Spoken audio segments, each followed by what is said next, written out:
বলিউডে ছবি বানানোর ইচ্ছা প্রকাশ করেছেন হলিউড অভিনেতা ও নির্মাতা টম ক্রুজ। শুধু তাই নয়, ভারতীয় ভক্তদের উদ্দেশ্যে অভিনেতা হিন্দিতে কথা বলে ভালোবাসা প্রকাশ করেছেন। সম্প্রতি অবনীত কৌরের সঙ্গে তার নতুন ছবির প্রচারমূলক ভিডিওতে ভারতের প্রশংসায় পঞ্চমুখ হন অভিনেতা। টম বলেন, ভারতকে আমি ভীষণ ভালোবাসি। এই দেশের মানুষ, দেশের সংস্কৃতি সবকিছুই আমার খুব পছন্দের। 2011 সালে ভারতে মিশন ইম্পসিবল ঘোস্ট প্রটোকল ছবির প্রচারে ভারতে এসেছিলেন হলিউড সুপারস্টার টম ক্রুজ।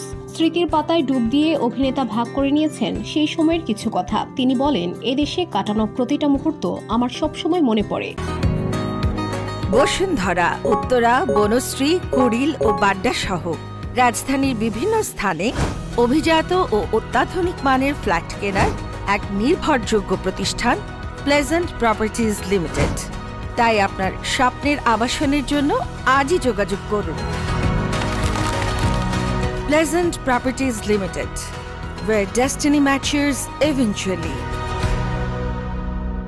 ভারতের মাটিতে পা রাখা থেকে তাজমহলে যাওয়া এবং মুম্বাইয়ে কাটানো প্রতিটা মুহূর্ত আমার স্মৃতির পাতায় আজও উজ্জ্বল। আর তার ঠিক পরেই বলিউডে ছবি পরিচালনায় ইচ্ছে প্রকাশ করেন অভিনেতা। শুধু তাই নয়, মশালা বলিউড সিনেমাতেও অভিনয়ের ইচ্ছে প্রকাশ করেন Tom cruise.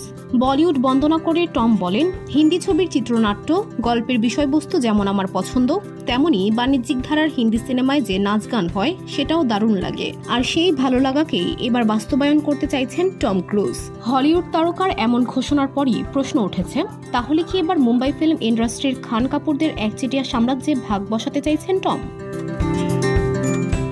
VOD Bangla news desk.